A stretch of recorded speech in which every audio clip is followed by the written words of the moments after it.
عبر ال 600 مليون سنة اللي أنا عشتهم ما كانش فيه وقت أحسن من دلوقتي عشان حد ممكن يغير حياته. كل التكنولوجيا والأدوات الموجودة والاتصال بالعالم تخلي أي حد ممكن يغير حياته. بس طبعا هنبدأ منين؟ صح؟ في حاجات كتير قوي موجودة، وفي حاجات ممكن نبدأها، وفي حاجات ممكن نعملها، وفي ريسورسز هنا وهنا وهنا. طب هنبدأ منين وهنعمل ايه؟ جيت المكان الصح، عشان أنا يرا يور ديجيتال فيري، دي نيري تيل، كورنر على الإنترنت أنا عايشة فيه بكل وصفاتي السحرية، وكل فيديو بنشر فيه وصفة من وصفاتي السحرية التكنولوجية اللي هتغير حياتك. فويلكم تو نيري تيل. دي كل الاساسيات اللي هتخلي اي هدف تعملوه اسهل بكتير. وطبعا انتوا عارفين ان انا هقول لكم على كل الابلكيشنز اللي بستخدمها، فكملوا الفيديو للاخر. اي حد هنا من زمان عارف ان انا بعمل فيجن بوردز كل سنه، ومن اكتر الحاجات اللي انا بحب اعملها، ومن اكتر الحاجات اللي بتساعدني، لاني برجع بعدها الاقي يعني حاجات انا ناسيها اصلا فعلا اتحققت في السنه دي. فعايزه احكي لكم اكتر على الفيجن بوردز وليه هي مهمه وايه الابلكيشن اللي تستخدموه. يعني ايه فيجن بورد؟ دي معناها الحرفي لوحه الرؤيه، وده بيكون خطوه بعد ما تحطي الاهداف بتاعتك، اللي هو انت بتفكري ازاي الاهداف بتاعتك دي هتتحقق على الحقيقه، هيبقى شكلها عامل ازاي. وده بيساعدني جدا ان انا مش بس ابقى عارفه مثلا ان انا عايزه ان انا اهتم بنفسي اكتر، لا انا عارفه شكل الاهتمام ده هيبقى عامل ازاي، فيبقى عندي صور من ناس اوريدي مهتمين بنفسهم مثلا، او حاجه بتديني الهام. فهي بالنسبه لي لوحه فيها الهام، بتخليني افهم الاهداف اللي انا عايزه اعملها شكلها عامل ازاي في الحقيقه. وتاني حاجه انها بتكون حاجه قدامي على طول، فدايما عقلي اللاواعي بيسحبها كده جواه، وفعلا حاجات بكون نسيتها وبعد كده بلاقي نفسي حققتها السنه دي. فسبحان الله، يعني عقلنا حتى كبني ادمين ما عاشوش ال 60 مليون سنه اللي انا عشتهم، قوي جدا، اقوى مما نتخيل. الاهداف بتبقى اقرب للحقيقه، وكمان هو اكتيفيتي جميل ممكن تعملوه مع صحابكم، ممكن تعملوه لوحدكم. والطريقه سهله جدا، بستخدم ابلكيشن اسمه بنترست، وهو فيه خاصيه انك تجمع الصور اللي انت عايزها في بورد، كانه فايل مثلا فيه الصور اللي انت عايزها، وبتسمي البورد ده حاجه. انا دايما بسميها باسم السنه، يعني بكون مثلا حاطه 2024 فيجن بورد، 2025 فيجن بورد، وبجمع فيها الصور اللي بتعبر عن الاهداف بتاعتي. بعد كده ممكن تطبعوا الصور دي وتعلقوها في اوضتكم على الحيطه مثلا. او الطريقه الثانيه انكم تستخدموا ابلكيشن كانفا وتحطوا كل الصور مع بعض في صوره واحده، وممكن تحطوا عليها كلمات مثلا، وبعد كده بتطبعوها كصوره واحده. انا بقى مش بعمل ده ولا ده، انتوا عارفين اختكم ديجيتال جدا، فانا عندي حاجه اسمها ديجيتال فريم، وده بيكون برواز عادي، بس هو الصور بتتبعت له بابلكيشن، والبرواز ده بيفضل يعرض الصور دي، يعني كانه برواز بس مش ثابت، بيبقى فيه صور بتتحرك. بس برضو مش لازم تطبعوها خالص، يعني ممكن تخلوها في الابلكيشن بتاع بنترست، تبقوا تدخلوا تبصوا عليها من وقت للتاني. تاني حاجه انا هلتزم بيها قوي في 2025 هو شرب الميه. انا بجد عارفه ان دي حاجه صغيره قوي، بس هقول لكم على ابلكيشن يخليكم تشربوا ميه بشكل احسن وامتع واسهل. شرب الميه ده دايما حاجه انا بنساها ودايما مش بفكر فيها، بس هي بجد بتاثر على كل حاجه تقريبا، يعني كل وظائف جسمي جسديا ونفسيا، نسبه التركيز، كليتي، السكر في الدم، التوازن بتاع اليوم. تخيلوا انتوا بتخططوا للسنه الجديده ومع ذلك انتوا مش عاملين اهم حاجه اللي هتخليكم اصلا عارفين تركزوا على اي هدف تاني. فانا كواحده دايما بتنسى تشرب ميه، في يوم كنت تقريبا بقالي مثلا يوم او يوم ونص ما شربتش اي ميه ومش واخده بالي اصلا.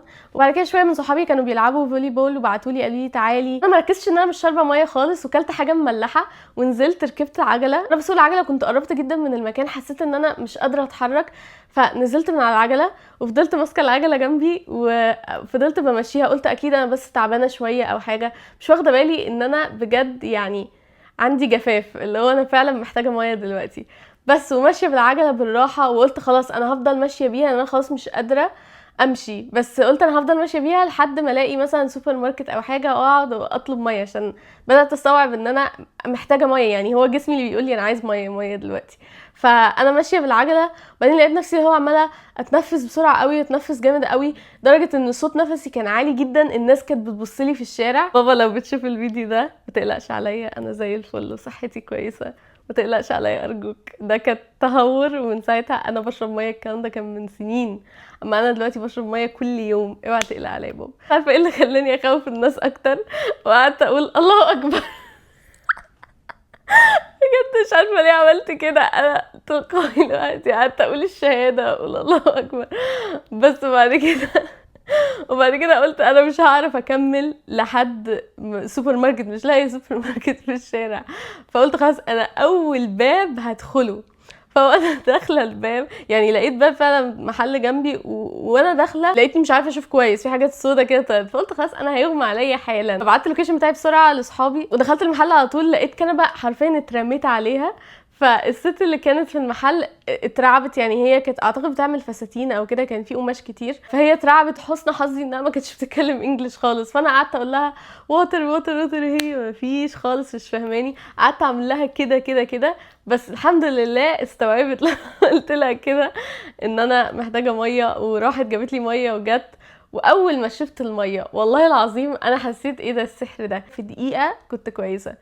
فنتعلم من ذلك يا جماعه، ما نقصرش في الميه، لان الميه اساس كل حاجه، هتخليك متوازن في يومك، هتخلي دماغك شغاله كويس. تسال نفسك ليه بقيت غبي، ليه بقيت مش عارف تركز؟ ميه، محتاج تشرب ميه.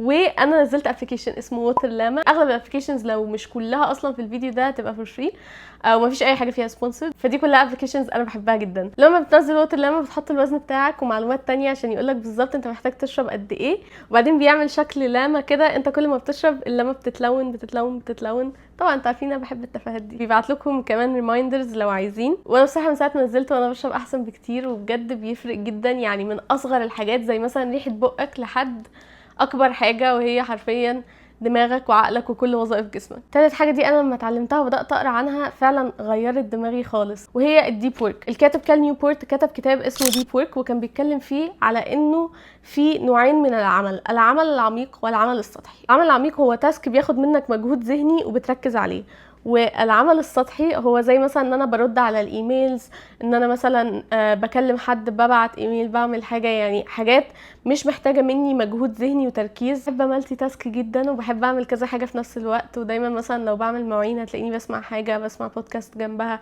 دايما بحب اعمل كذا حاجه في وقت واحد.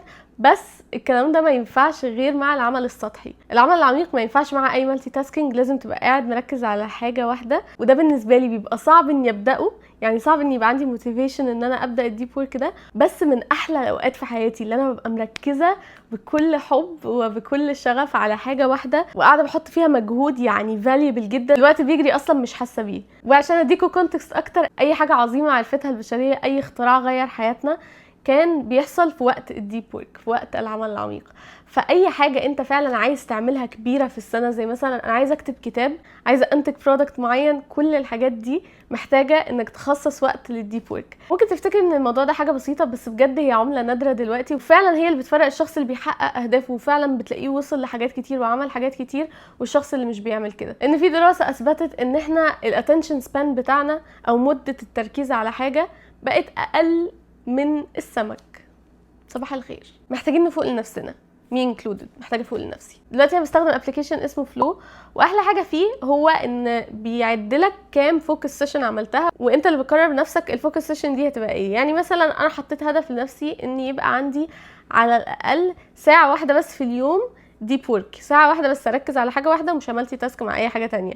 الموضوع فعلا صعب، بس الهدف الكبير بتاعي اني اوصل لحد 4 ساعات من الديب ورك كل يوم. بس ابداوا مع نفسكم حاجه بسيطه، وابلكيشن فلو ده هيحسب لكم السيشن بتاعتكم ويقول لكم امتى تاخدوا بريك وكل حاجه. ندخل بقى في الحاجه اللي مركزه عليها جدا دلوقتي، وهي النوم. الموضوع مش بس فكره ان انت تصحى بدري فيبقى عندك وقت تعمل حاجات كتير، لا الموضوع اكبر من كده بكتير. هحكي لكم على كل بند منه، وهقول لكم انا بستخدم ايه عشان انام احسن نوم. اول بند هو ان يبقى ليك ميعاد نوم ثابت وميعاد صحيان ثابت. دي حاجه انا اول واحده ما بعملهاش. بتلاقي مثلا يوم نمت الساعه 11 بالليل، يوم نمت 4 الفجر، اللي هو عادي ممكن اليوم يكون حلو شويه فعايزه اطول اليوم فبنام الساعه 4 الفجر. ما ينفعش لان جسمنا فيه يعني وظائف معينه بيعملها واحنا نايمين، فهو لما بيبقى متوقع ان احنا هننام دلوقتي او هننام بعد ساعه، بيبدا يجهز للوظائف دي، فالاضطرابات بتقل تماما. بيأثر على الصحه جدا، بيأثر على الدماغ، بيأثر على الطاقه بتاعتك طول اليوم، بيأثر على الهرمونات بتاعتك، كل حاجه. الجزء الثاني هو ميعاد الصحيان. انا بالنسبه لي بحاول ان انا اصحى على الساعه 7 الصبح عشان الحق الفجر، وكمان اليوم بتاعي هيكون بادئ كويس، مش صاحيه بدري قوي قوي لدرجه ان انا مش عارفه اتاقلم، ولا صاحيه متاخر بحيث ان طاقتي تبقى احسن في اليوم. وانا جسمي بيحتاج 8 ساعات من النوم، في ناس بتحتاج اقل من كده وناس بتحتاج اكتر من كده. انا بالنسبه لي بحتاج 8 ساعات. واخر حاجه هي كواليتي النوم نفسه، وهي بتتاثر بعوامل كتير، زي مثلا لو انت متوتر النهارده النوم بتاعك هيبقى اسوأ، لو انت مثلا شربت قهوه قبل ما تنام على طول النوم بتاعك هيبقى اسوأ، حتى لو نمت. يعني انا من الناس اللي ممكن اشرب قهوه بالليل وانام عادي بعدها، بس النوم بتاعي الكواليتي بتاعته بتبقى اسوأ. فاللي انا بستخدمه علشان احط كل الحاجات دي مع بعض وانام احسن نوم. اول حاجه ويل باور. خلينا صريحين مع بعض، ما فيش اي ابلكيشن هيجبرك ان انت تنام في ميعاد معين، فانا محتاجه ان انا استوعب قد ايه النوم بيفرق في حياتي كلها، وهيفرق في السنه كلها، وهيفرق في ادائي في كل حاجه، وانام زي البني ادمين الساعه 11 بالليل واصحى 7 الصبح. وتاني حاجه، لو عندك سمارت واتش او ساعه ذكيه ممكن تنزل ابلكيشن اسمه سليب واتش. بستخدم الابلكيشن ده عشان يصحيني في احسن وقت اصحى فيه. يعني البني ادمين ليهم سايكل في النوم، السايكل دي بتبقى ساعه ونص تقريبا، فان انت تصحى في نص السايكل دي وانت نايم نوم عميق بيبقى حاجه وحشه جدا، وبتصحى مقريف وبيبقى الصحيان صعب جدا. بس لما تصحى ما بين السايكل والسايكل تكون خلصت دوره نوم كامله، تلاقي نفسك بتصحى اسهل بكتير جدا. فالابلكيشن ده انت بتقول له ان انت هتنام دلوقتي، وهو بيستخدم معلومات زي مثلا نبضات قلبك او زي مثلا صوت نفسك علشان يشوف احسن وقت يصحيك فيه، ويصحيك في وقت انت مش نايم نوم عميق فيه. تاني احلى حاجه في الموضوع ده هو ان انا بحب اشوف النوم بتاعي كان عامل ازاي، يعني على مدار الشهر، على مدار الاسبوع، النوم بتاعي الكواليتي بتاعته كانت عامله ازاي. ليه بقى؟ ده بيشجعني ان انا اقلل من الحاجات اللي ممكن تخلي نومي اسوأ، لانه بجد النوم مهم قوي. يعني مثلا بيشجعني ان انا ممكن اتحرك اكتر في اليوم لان نومي هيبقى احسن، او ان انا ما اشربش قهوه قبل ما انام لان نومي هيبقى احسن، او حاجه مهمه قوي ان انا ما اقلقش على حاجه ملهاش لازمه. يعني هقلق دلوقتي جسمي مش هيبقى عارف انها ملهاش لازمه، انا قلقت خلاص هو قلقان دلوقتي قاعد يعني بيفرز هرمون القلق. على ايه؟ خلي نومي وحش على ايه؟ طب لو حد مش عنده سمارت واتش وعايز يجرب حاجه على الموبايل، في ابلكيشن تاني اسمه سليب سايكل. جربوا تركزوا مع نومكم كده شويه وشوفوا قد ايه السنه دي هتفرق معاكم. نسيت اقول لكم ما تنسوش تسالوني اي سؤال انتوا عايزينه في الكومنتس بتاعت الفيديو ده، عشان هشوف كل الكومنتس بتاعت الفيديو ده. ده بقى الجزء المفضل ليا في الفيديو ده، عشان حاسه لو حد ما كانش يعرف الابلكيشنز دي واستخدمهمش قبل كده، اول ما يبدا يستخدمهم اول يوم هيبقى سعيد جدا. بحب قوي اشوف الكومنتس بتاعتكم لما تكونوا جربتوا حاجه او بداتوا تعملوا حاجه ما كنتوش بتعملوها قبل كده بسبب فيديو من الفيديوز بتاعتي. ببقى ميته من السعاده، ببقى عايزه اعمل مليون فيديو بعدها بيوم. ندخل في الموضوع على طول. الحاجه دي هو اني ببني سيستمز لحياتي اونلاين، مش بسيبهم في دماغي، مش بقول انا عايزه اعمل كذا وخلاص، لا، بشوف انا عايزه اعمل كذا، خليني اعمل الخطه وابني السيستمز اللي هتخليني اتابع الحاجات اللي انا عايزه اعملها دي وهي ايه بالظبط، وتحت كل هدف ايه الخطوات اللي محتاجه اعملها وكل حاجه. فبستخدم نوشن او كودا للموضوع ده. واللي ما يعرفش نوشن او كودا هم حرفيا يعني دوكيومنتس فاضيه انتوا بتكتبوا فيها اللي انتوا عايزينه، بس الحلو فيها ان في يعني خصائص كتير، خواص العربي بتاعي ده تخليك تبني حاجه قويه قوي. وكمان في تمبلتس ناس تانيين عاملينها لنفسهم انت ممكن تستخدمها. انا تقريبا حاطه كل حياتي على نوشن وكودا، يعني لو عارفيني عارفين ان انا بحب اوثق كل حاجه، ودايما عندي جورنالز، ودايما بحب اكتب كل حاجه، كمان اونلاين بحب اوثق كل حاجه. فممكن احكي لكم اكتر على كل استخداماتي. محتاجين يعني انسبيريشن في ايه الحاجات اللي ممكن تحطوها على نوشن او كودا بتاعكم. يعني مثلا ده حاجه انا بنيتها 2025 بس، وهي زي قاعده بيانات كده، وكل اسبوع بفكر في حاجه واحده انا عايزه اركز عليها، وفايل لكل اسبوع. الفايل ده لما بتدخلوا عليه بتلاقوا فيه عادات صغيره انا عايزه اتابع انا عملتها ولا لا في الاسبوع، في تو دو ليست للاسبوع ده، حاجات انا عايزه اخلصها في الاسبوع. وكل يوم حد انا بقعد مع نفسي في ديت لوحدي، بقعد افكر في الاسبوع ده ماشي ازاي، وبعمل ريفلكشن على كل اسبوع عشان لو في حاجه ممكن اتعلمها للاسبوع الجاي او كده. طبعا انا بخلي البروسيس على قد ما اقدر ما تاخدش مني وقت عشان اعرف استمر عليها، بس هي بجد ممتعه جدا، وبحب قوي ان انا يوم الاحد يجي وابدا احط اهداف الاسبوع اللي جاي واعمل ريفلكشن الاسبوع اللي فات. اخر حاجه اكتشفتها وحبيت اقول لكم عليها هي ابلكيشن كيوت قوي اسمه ديلي، ومش عارفه انا بنطقه صح ولا لا، بس هو ابلكيشن للتدوين. لو حد عايز يبدا في التدوين او الجورنالينج ومش عارف يبدا منين، مش بيحب يكتب او مش عارف يكتب ايه، الابلكيشن ده ما فيهوش اي كتابه. ممكن تزود كتابه لو عايز، كمان ممكن تحط صوره، بس مش لازم. يعني انت بس بتفكر في يومك كان عامل ازاي وبتبدا تدون المشاعر اللي عندك.